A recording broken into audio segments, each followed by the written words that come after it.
Rodolfo Fogwill vuelve a ser hoy nuestro invitado en Literatura para Oír. Borges lo describía como el hombre que más sabe de coches y de cigarrillos, y junto con César Aira y Ricardo Piglia, era uno de los 3 escritores argentinos más importantes hoy día.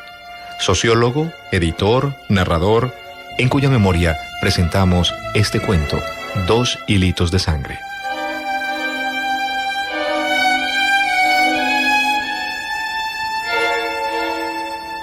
Me sucedió 2 veces en Buenos Aires, pero la segunda me impresionó más, porque al carácter anómalo, inusitado, de la escena, venía a sumarse la desagradable sensación de estar viendo algo por segunda vez.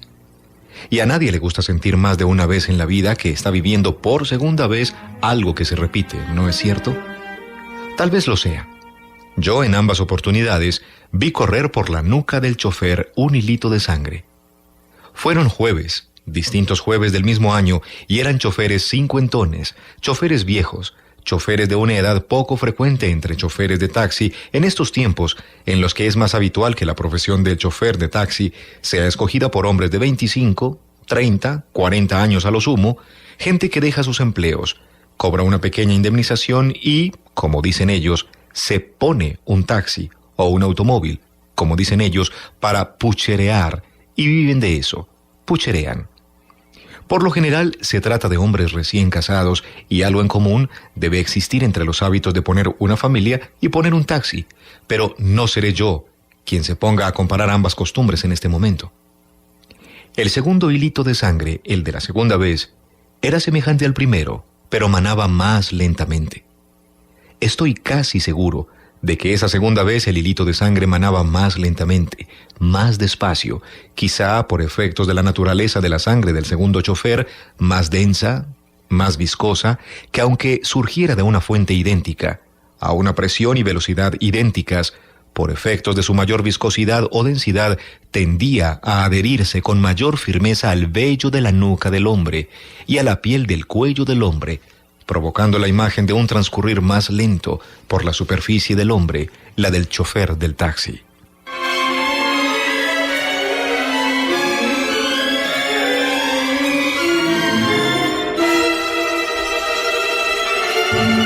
Otra diferencia. La primera vez descubrí el hilito de sangre cuando circulábamos por Callao, en los tiempos en que por la avenida Callao aún transcurría el tránsito en doble mano, y los semáforos obligaban a detener al automóvil en cada esquina a la espera de la señal verde permisiva de los semáforos. La segunda vez, en cambio, vi el hilito de sangre corriendo remolón entre los pelos de la nuca del chofer mientras avanzábamos por la calle Paraguay, entre Carlos Pellegrini y Suipacha, rumbo a la calle Maipú, por la que el chofer se proponía ensayar una salida hacia el sur, hacia los barrios del sur del centro de la ciudad, donde me llevaba mi destino. Esa segunda vez ocurrió ya mucho tiempo, y por entonces aún se circulaba en doble mano por Callao.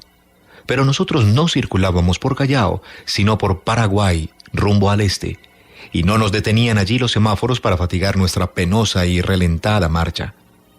Nos detenían los ómnibus, que se detenían en cada esquina para librarse por detrás de los pasajeros sobrantes, mientras por una puerta delantera, especialmente diseñada, suplían el vacío dejando por los salientes atrayendo nuevos pasajeros entrantes, ansiosos por obtener sus boletos.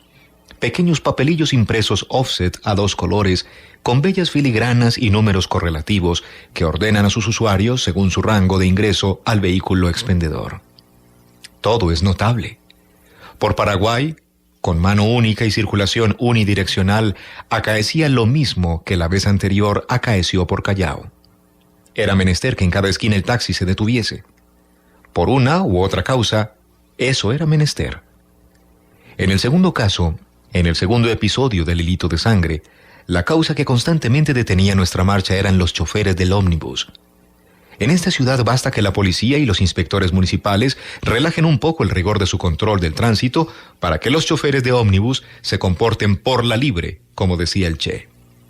Naturalmente, el arte del chofer de ómnibus consiste en recorrer la mayor distancia posible, en el menor tiempo posible, con el mayor número posible de pasajeros a bordo y con un máximo de rotación o mutación de pasajeros. Eso que los analistas norteamericanos de servicios de transporte de pasajeros llaman turnover. Tal la clave del negocio del chofer de ómnibus, y a mayor rendimiento de rotaciones, kilómetros y carga, y a menor tiempo empleado para la obtención de esas deseadas metas, mayor estima se granjea el chofer entre sus colegas y entre los propietarios de ómnibus. Pero no siempre los choferes de ómnibus son los propietarios de los ómnibus. Basta para probarlo una sencilla revisión de las actas del Registro Nacional de la Propiedad del Automotor. Allí puede observarse que a menudo grupos de 2, 3, 6, 15 y hasta 50 unidades afectadas al servicio urbano de transporte de pasajeros, es decir, ómnibus, figuran a nombre de un mismo propietario. Sabiendo que un hombre solo puede manejar un ómnibus por vez, y admitiendo que nadie compraría segundos y terceros y quintos ómnibus para tenerlos estacionados en la terminal de ómnibus a la espera de concluir el recorrido de la línea urbana en uno para mudarse a otro, queda probado que ha de haber choferes de ómnibus que no poseen ómnibus y manejan ómnibus de otros, de terceros, aunque no puede descartarse la eventual existencia de una categoría de choferes de ómnibus que posean uno o más ómnibus, pero manejen ómnibus que son propiedad de otros, de terceros. Estimo que, en caso de probarse la existencia de esta categoría residual de choferes propietarios que conducen ómnibus de terceros, no ha de tratarse de una clase unimembre, por cuanto la mera existencia de un chofer de ómnibus con tales características tenderá a generar en el sistema de los ómnibus o en el sistema de los choferes de ómnibus la irrupción de un rol recíproco, implicando que para cada chofer propietario que conduce ómnibus de terceros habría un tercero tal que, siendo propietario, no conduzca su ómnibus sino el ómnibus del primero, o de otro chofer propietario que no conduzca el suyo. Esto es difícil de explicar en español, a causa de la ambivalencia de los pronombres posesivos, pero un analista de sistemas de propiedad de servicios de transporte de origen alemán o anglosajón lo comprendería, en un abrir y cerrar de ojos, como decía Eva Duarte. Lo que importa aquí es establecer nítidamente que sean o no propietarios de sus vehículos. Los choferes de ómnibus, en los horarios en que la comunidad más necesitaría la observancia cabal de las reglamentaciones de tránsito, tienden a transgredirlas con más frecuencia, deteniéndose en cualquier parte para abastecerse por delante de nuevos pasajeros en reemplazo de los que en cualquier parte han ido desalojando por su puerta trasera. Y de ese modo dificultan el tránsito de todos los vehículos que recorren la ciudad, entre los cuales, paradójicamente, también suelen contarse ómnibus idénticos a sus propios ómnibus y conducidos por choferes de ómnibus, colegas suyos, es decir, en español, de ellos. Pero este no es un cuento de ómnibus, ni un cuento de gramáticas. Este es el cuento de los 2 hilitos de sangre que en 2 jueves distintos del mismo año vi en lugares distintos de la ciudad, en 2 distintas nucas de choferes de taxis. Hilitos de sangre que, emanando de la cabeza de sus propietarios, corrían por sus nucas, tan parecidos que en la memoria solo atino a diferenciarlos por la velocidad con que se desplazaban por la nuca, por el cuero cabelludo y por la piel del cuello de ambos taxistas. Debo recordar que atribuyo esa diferencia de velocidades a una diferencia en el grado de densidad o viscosidad de la sangre de ambos choferes y no a la naturaleza de la fuente de su manar, ni a la presión sanguínea con que ambos hilitos de sangre afloraban, y menos aún me comprometería a sugerir que la diferencia de velocidad estuviese determinada por una magnitud diferente de los orificios fuente del hilito, factores que para un sistema de circulación de fluidos en los que la velocidad depende del cociente entre la presión y el tamaño del orificio para una determinada viscosidad, abonan en favor de una interpretación mecánica de los hechos. Para mí, este era un caso típico de diferencias entre distintos grados de viscosidad o densidad del fluido y no un mero caso de diferencias entre presiones del interior de los sistemas, es decir, los 2 choferes, ni de diferencias entre las magnitudes de los puntos de encuentro entre lo interior, los cuerpos, y lo exterior, las pieles, los cueros cabelludos, la cuatricentenaria gran ciudad, es decir, la herida, el orificio, la llaga, el agujerito o el estigma, cualquiera sea la naturaleza o la hipótesis sobre la naturaleza del origen de ese punto de encuentro entre el interior y el exterior, es decir, cualquiera sea la hipótesis sobre el origen del punto de origen del hilito. Cuando descubrí el hilito de sangre encendí un cigarrillo, un 555 británico. La primera vez, por Callao, había encendido un Kent KS Box americano y lo había hecho estimulado por la curiosidad que me despertaba el hilito de sangre. En cambio, la segunda vez, la de Paraguay y Suipacha, la vez aquella del hilito de sangre lento, encendía el State Express 555, gran cigarrillo, parcialmente movido por la curiosidad y, fundamentalmente, arrastrado por la impresión que me produjo la repetición de una escena ya antes vivida. Eso se llama asombro, o desconcierto, o una palabra que promedia ambas emociones y que aún no la hay. Pero ¿cómo no iría yo a impresionarme por una escena vivida pocos meses antes, si pocos días antes había escrito un relato sobre mi primer episodio con el hilito de sangre tratando de testimoniarlo, procurando extraer de aquella experiencia algunas conclusiones e intentando promover en mis lectores otras conclusiones que por entonces estimaba no era de buen gusto explicar en un texto? Tales las diferencias entre los móviles que provocaron el deseo de fumar del pasajero, del testigo, del narrador, del fumador, de mí, que provocó que yo encendiera mi Kent KS Box en un caso y mi State Express 555 en el otro. En suma, todo consistió en una pequeña diferencia si se sabe deslindar lo meramente accidental. Resumámoslo. Primero, Callao, sangre aguachenta, Kent, curiosidad. Segundo, Paraguay, sangre viscosa, 555, curiosidad y desconcierto. Para muchos, a esta altura del acontecimiento textual, el chofer de ambas historias ha de ser el mismo. Explicito que no. Los dos choferes diferían. Diferían no solo por la oportunidad, eran distintas, por sus automóviles, eran Falcons distintos, y por la densidad de sus hilos de sangre. Esos choferes también diferían porque eran choferes diferentes, personas diferentes, valga decirlo así. Ambos choferes eran cincuentones y ambos lucieron a su debido tiempo sus hilitos de sangre, pero el primero, el de Callao, tenía la piel del rostro aceitunada y nariz aguileña, y yo pensé que sería un español. Raza española, ha de ser español él, o hijo de españoles o descendiente de puros españoles, pensé. El segundo chofer, el de sangrar más remolón, el de la calle Paraguay, tenía piel mate y nariz redondeada. Había en su cara algo italiano, un lunar con pelos. Sus cabellos rubiones me hicieron pensar en una incidencia eslava, algún polaco, un yugoslavo en su progenie. Y los labios tenían el típico recorte oriental que puede provenir de una herencia morisca, tal vez transmitida por un Gauderio del Chuy, descendiente de judíos portugueses que en tiempos de Aparicio Saravia pasó de la banda oriental a nuestro lado, estableciéndose con rancho propio en lo que hoy bien puede ser la parte de Ramos Mejía o en tierras aledañas a la estación de Espeleta. Los brazos del segundo chofer eran brazos anglosajones, brazos como los de MacArthur o de Montgomery, que de tan anglos y enflaquecidos de no hacer, siempre llevan a preguntarse cómo esa gente pudo ganar tantas y tantas guerras. Los brazos anglos del chofer de la calle Paraguay, el de sangrar más lento, me sugerían que en su argentineo crisol de razas debió filtrarse algún temprano desertor de los ejércitos civilizadores de Beresford y de Ponham. Se sabe desde Lukács, la narrativa condena a operar en el campo de las ideologías. Pero resumo. El primero, español, el segundo, hiperamalgamado, superargentino. Eso diferenciaba nítidamente para mí a ambos choferes. Encendí mi 555 esa segunda vez y reconocí en el chofer a un argentino, a un hermano de raza. Debía anunciarle de su hilito de sangre, pero ¿cómo hablarle?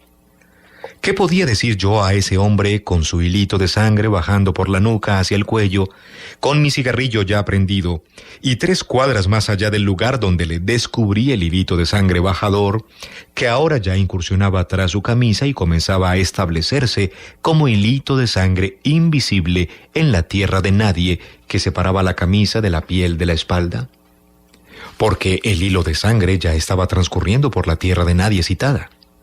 Y yo, fumando ambas veces, la de Callao y la de Paraguay, que ya era la de Maipú, pues acabábamos de doblar, pensaba esa segunda vez que bastaría con que el chofer se prometiese un gesto de relax y estirase sus piernas para que el movimiento compensatorio de su tronco llevase a su cuello a presionar sobre el borde superior del asiento delantero del automóvil, determinando la desaparición de esa tierra de nadie, y provocando que el hilito de sangre quedase retratado contra la tela de la camisa, cuyas fibras parcialmente naturales no tardarían en succionar ávidas ese jugo que se difundiría a través de su trama textil para hacer de lo que hasta ese momento era un hilo de sangre recorriendo su tierra de nadie, una mancha ya estática, difundiéndose en el plano testimonial de su camisa celeste de chofer.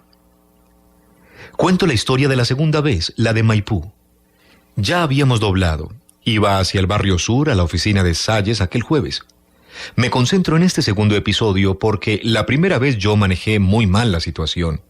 Inexperiencia, asombro, tal vez cierta obnubilación provocada por el nerviosismo, provocado por la mala sincronización de los semáforos, que fue una de las características nefastas que hoy a todos nos lleva a recordar con amargura esa vieja Callao de doble mano.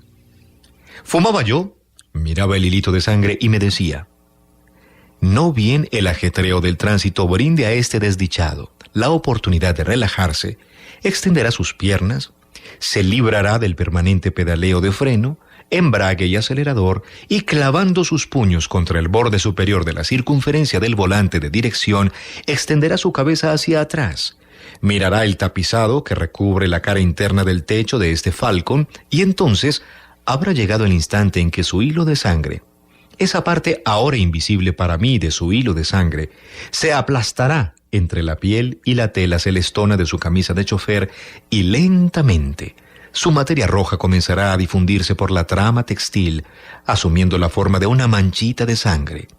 Después será una verdadera mancha de sangre oval o circular, y después solo Dios sabe la forma que adoptará la mancha en la camisa de este infeliz. Eso me dije y estuve a punto de advertirle que un movimiento involuntario podría aplastar su hilito y mancharía su camisa, pero, mirando hacia adelante, vi que Maipú seguía atestada de ómnibus y taxis y automóviles particulares y camiones de los nuevos servicios de limpieza urbana, y entonces me dije, siempre yo, diciéndome yo, que el pobre hombre no contaría con el instante de relax imprescindible para que su hilo de sangre concluyera dando de sí todo lo que un hilo de sangre puede dar. Una mancha, su sentido final. Sí, me dije, está lejana la posibilidad de que este hilo de sangre alcance su sentido final. El riesgo parece momentáneamente conjurado. Entonces, con la experiencia que me asistía por haber vivido una situación semejante pocos meses atrás, y con la destreza que me brindaba el azar de haber escrito sobre aquella experiencia pocos días atrás, decidí dirigirme sin eufemismos al chofer, tan educadamente como puede uno dirigirse a otro en la ciudad sin denotar amaneramiento, ni resultar sospechoso de una identidad homosexual, y hablé así. Dicen que vuelven a aparecer los choferes que sangran. Mi frase lo tomó por sorpresa. Tardó varios segundos en asentir con la cabeza y recién después de unos cuantos metros de calle entreví que se disponía a hablar. En efecto, rebajó a segunda, oprimió el pedal de freno para ceder el paso a una mujer que cruzaba Hipólito Yrigoyen rumbo a la plaza con el niño en brazos y dijo: «Eso comentan. Vuelta a vuelta cae uno al garaje donde yo guardo el coche y dice eso, que están volviendo a aparecer». «Lo tiene bien, ¿eh?», dije para disimular el tema de mi interés. «¿El qué?», preguntó el hombre. Yo había disimulado mucho. «El auto lo tiene bien. No es común encontrar coches tan limpios hoy en día.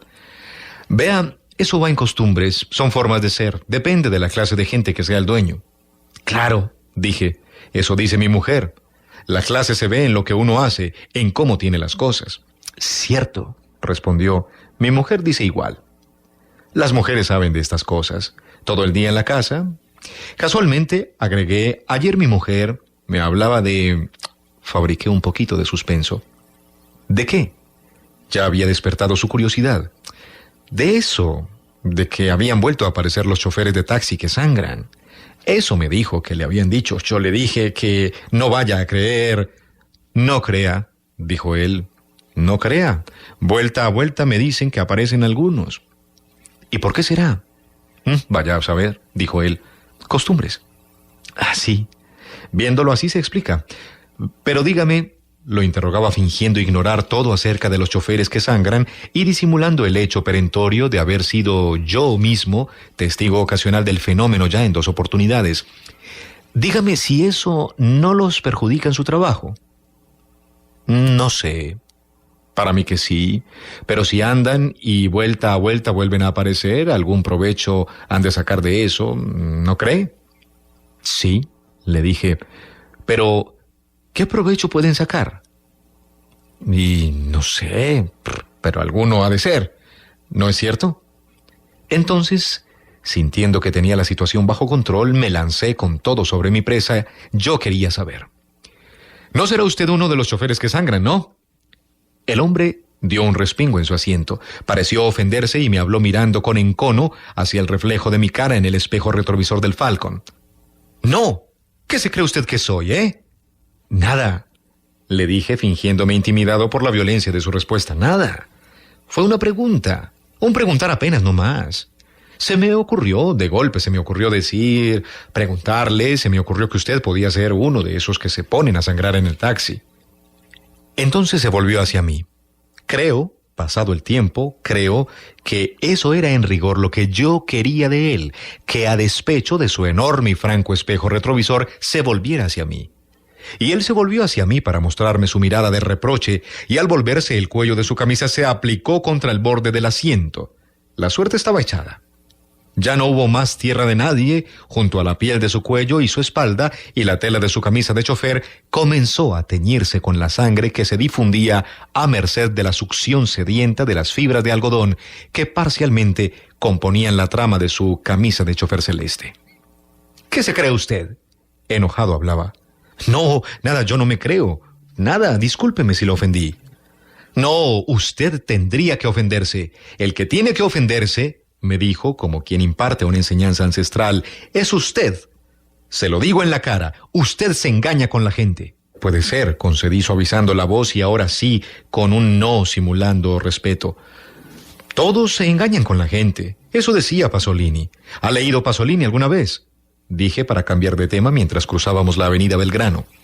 ¿Qué Pasolini?, preguntaba sin advertir la mancha de su camisa que yo ya no podía dejar de mirar interesado. ¿El artista de cine? Sí, ese. ¿Qué? ¿También hace libros? Sí, hacía libros. Murió, lo mataron. ¿Qué? ¿Al de la Dolce Vita lo mataron? Preguntó confundiendo todo en ese instante en que se iba confundiendo su sangre con la intimidad de la trama de las fibras del algodón. Sí, lo mataron, le confirmé. Ah, ahora me acuerdo. Esos hippies drogados que le escribieron toda la casa. Sí, dije. Entonces advertí que Pasolini, que para él en vida formaba un cuerpo con Mastroianni y con Fellini, muerto pasaba a pertenecer al mundo de Sharon Tate, Polanski y la cultura anfetamínica del clan Manson. Pero yo no podía detenerme a explicar eso a un hombre cuya sangre formaba ahora cuerpo con la tela de su camisa, que había sido celeste y ahora, allí donde el mensaje rojo la invadía, tomaba un color de ladrillo oscuro. Y tampoco me sentí muy seguro de que no hubiese en la vida de Pasolini algún instante privilegiado de identificación con el fantasma vivo y embarazado de Sharon Tate. No sabía que ese escribió libros, dijo mi sangrante chofer. Sí, le informé, escribió muchos libros. Buenos, y en uno de los libros decía algo parecido a lo que usted me dijo recientito, eso de que todo el mundo se confunde con la gente.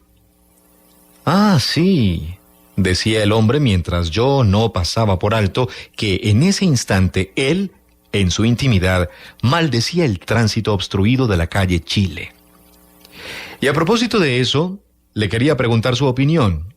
Si, por ejemplo, usted fuese un pasajero y le toca a un chofer que sangra, uno de esos que andan sangrando y sangrando, ¿qué haría usted?, encuesté yo.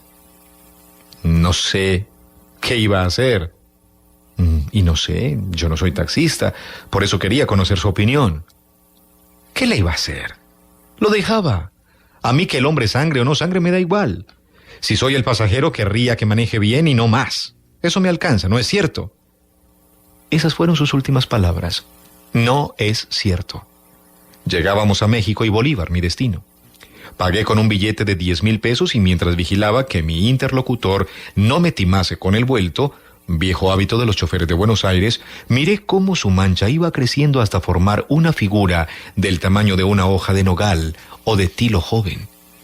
Hubiese querido saber a qué hora dejaba ese chofer su turno para estimar mejor las dimensiones que llegaría a adquirir su mancha al cabo de la jornada de trabajo, pero pensé que si lo preguntaba directamente, él me respondería cualquier guarangada, o lisa o llanamente, con su humor de perros, me mentiría como un niño. Además, pensé aquel día, y hoy analizándolo mejor me convenzo de que estaba en lo cierto, que en el curso de la tarde no faltaría un pasajero poco experimentado en viajar con choferes que sangran que, comedido, le anunciara que su hilito de sangre ya era evidente y que su camisa manchada no hacía sino corroborar que también él era un chofer que sangra, llevándolo a tomar conciencia de que su diálogo conmigo durante el mediodía no había sido producto del azar, ni el capricho de un pasajero impertinente, sino que obedecía a una realidad de la que él mismo formaba parte y que su natural obstinación de chofer le impedía asumir.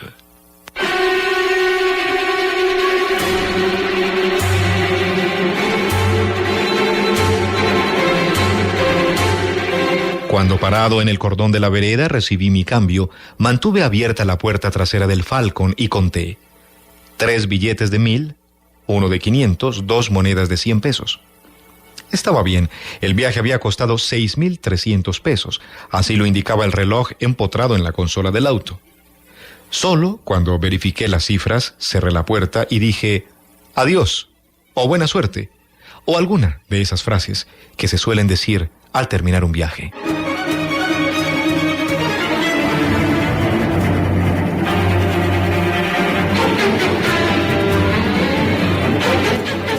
Hoy en Literatura para Oír, el escritor de ojos alucinados, Rodolfo Fachwill, Argentina, In Memoriam, segunda y última parte.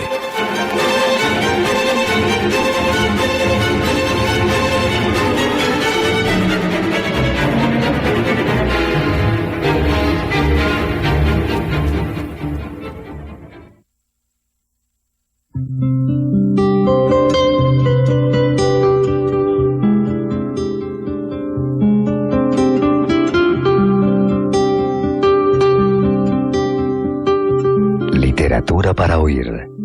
Textos, relatos, cuentos y narraciones hablados. Realizador Jorge Echavarría. Lector Carlos Ignacio Cardona.